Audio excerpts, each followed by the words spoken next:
तो पिछले साल ये एनिमे आया एंड इस एनिमे ने रोमांस कैटेगरी को हिला के रख दिया because most of the times जो रोमांस एनिमे हमने देखे हैं they are simply put not good enough. हर एनिमे में ऑलमोस्ट वही टिपिकल क्लीशे सी सेम ड्रैगिंग स्टोरी देखने को मिलती है, बट इस एनिमे ने ऐसी चीजें करी कि पूरी एनिमे कम्युनिटी हिला के रख दी। हर जगह यही लड़की देखने को मिल रही थी, चाहे वो इंस्टाग्राम हो या यूट्यूब हो या इंस्टाग्राम के जिफ्स। बट ऐसा क्या है इस एनिमे में जो ये इतना हाइप में था? आई नो मैं बहुत लेट हूँ इस एनिमे की बात करने पे, बट मैं लगभग सारे मेजर एनिमेस को कवर करूंगा जो कि पिछले 3 साल में आए थे। सो फर्स्ट ऑफ ऑल, मैंने इस एनिमे को अब तक देखा क्यों नहीं? This anime is literal peak of romance.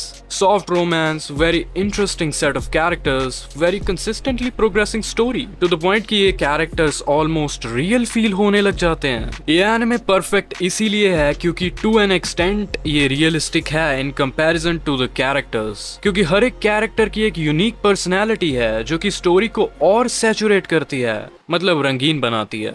तो अब थोड़ा स्टोरी पे ध्यान देते हैं। हमारा मेन कैरेक्टर है रिंतारो सुमुगी जो कि चिडोरी हाई का स्टूडेंट है एंड हमारी फीमेल मेन कैरेक्टर है करुको वागुरी जिसे लोग प्यार से वागुरी सान बुलाते हैं। वो एक कीकियो हाई की स्टूडेंट है। अभी स्कूल्स के नाम बहुत इंपॉर्टेंट है बिकॉज इन्हीं के बेसिस पे स्टोरी प्रोग्रेस करती है, अनलेस तुमने लास्ट एपिसोड देखा है। सो चिडोरी हाई एंड कीकियो हाई की रिलेशनशिप कुछ खास अच्छी नहीं है। खास अच्छी क्या, बिल्कुल भी अच्छी नहीं है। ये दोनों स्कूल्स एक दूसरे के जानी दुश्मन हैं। अब चिडोरी हाई जहाँ पे हमारा रिंतारो स्टडी करता है वो एक बॉयज ओनली स्कूल है जो कि एक लो लेवल स्कूल बताया गया है, बट किकियो हाई इसका एग्जैक्ट ऑपोजिट है। किकियो हाई एक एलीट गर्ल्स ओनली स्कूल है जहां पर सिर्फ अमीर लड़कियां पढ़ती हैं। जो किकियो हाई की लड़कियां हैं वो चिडोरी हाई के लड़कों से नफरत करती हैं। तो this is the love story of Rintaro and Waguri. So Rintaro की एक फैमिली ओन्ड बेकरी है जहाँ पे वो रहता है।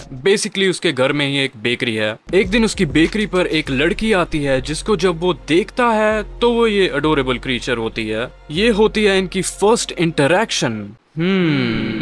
सो नेक्स्ट डे जब वो स्कूल जल्दी पहुंच जाता है तो वो क्लासरूम में अकेला होता है एंड वो विंडो से एक दूसरी बिल्डिंग को देख रहा होता है और उस बिल्डिंग में एक लड़की एकदम से कर्टेन खोलती है। वो कोई और नहीं मिस वागुरी ही होती हैं। दोनों एक दूसरे को देखकर शॉक हो जाते हैं जब उनको पता चलता है कि वो राइवल स्कूल्स के स्टूडेंट्स हैं। अब मैं तुम्हें मेजर स्पॉयलर्स तो नहीं देना चाहता क्योंकि कुछ लोग मेरे जैसे भी होंगे जिन्होंने इसे नहीं देखा अभी तक, बट मैं विदाउट स्पॉयलर्स इसके कैरेक्टर्स की बात करना चाहता हूँ। सो फर्स्ट ऑफ ऑल हमारा रिंतारो एक अबनॉर्मली टॉल ब्लॉन्ड बालों वाला एक स्कैरी लुकिंग बंदा है जिसके कानों में पियर्सिंग्स हैं। रिंतारो ऑनेस्टली एक बहुत ही रियलिस्टिक कैरेक्टर है कि how society treats a person बिना उन्हें जाने हुए एंड जैसे वो लोगों पे पूरा ट्रस्ट नहीं करता is very real. Honestly one of the best rom-com protagonist. Miss Waguri is really the main reason for the hype of this anime and for all the right reasons.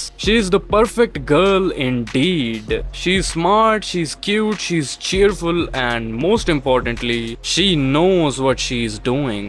तुम्हें बहुत rarely और almost 1 in a million एक ऐसी character देखने को मिलती है जो इतनी प्यारी है। हर बंदा अपनी पूरी जिंदगी गुजार देता है एक ऐसी लड़की ढूंढने के लिए। तुम एनिमे देखो तुम्हें खुद पता चल जाएगा। Next we have Ayato. This guy is really unique. जैसा ये बंदा दिखता है कभी कभार उससे एग्जैक्ट ऑपोजिट हरकतें करता है। तुम इसे इस एनिमे का गोजो भी कह सकते हो। ये रिंतारो का एक फ्रेंड है एंड नेक्स्ट है रिंतारो का दूसरा फ्रेंड जो कि है उसामी। अब उसामी एक one of the most easy going and cheerful बंदा है जो कि सबसे ज्यादा एनर्जेटिक है एंड पूरे फ्रेंड ग्रुप का ख्याल रखता है बहुत ही ज्यादा।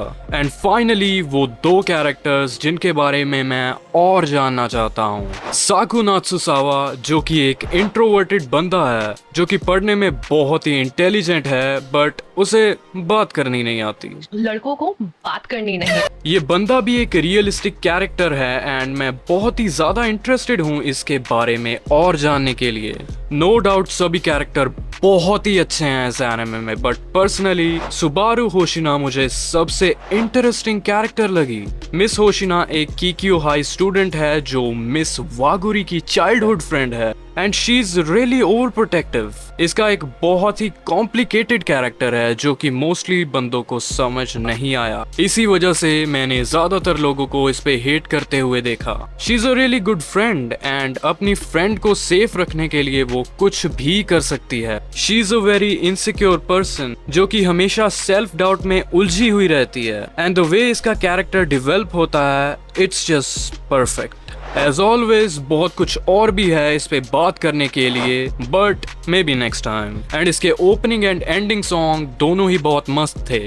ये एनिमे बहुत ही होलसम है एंड अगर मुझे इसकी वाइब को बताना हो तो जब तुम एक बहुत ही ओवरली स्वीट फ्रूट को खाते हो, ये एनिमे वही चीज है। So definitely check this one out. मैं इसकी मांगा में इंटरेस्टेड हूँ, तो अगर तुमने वो रीड कर रखी है तो बताना मुझे कि वो वर्थ इट है या नहीं, सो दैट कि मैं इसकी मांगा रीड करूँ या नहीं। सो अगर तुम चैनल पे नए हो तो चैनल को सब्सक्राइब कर देना एंड बेल नोटिफिकेशन को ऑन कर देना एंड वीडियो को एक लाइक कर देना एंड मेरे को रेकमेंड करना कि मैं नेक्स्ट कौन कौन से एनिमेस देखूं एंड उन पे रिव्यू वीडियोस बनाऊं। आई नो बहुत सारे एनिमेस होंगे जिन पे तुम वीडियोस देखना चाहते हो, तो make sure you let me know in the comment section because बहुत सारे एनिमेस फ्यूचर में भी आने वाले हैं and I am so excited for them as well. And जो मैंने पास्ट में मिस किए हैं एंड मोस्ट डेफिनेटली मैं उनको भी चेकआउट करना चाहूंगा। So I will see you in the next one. Take care, peace out.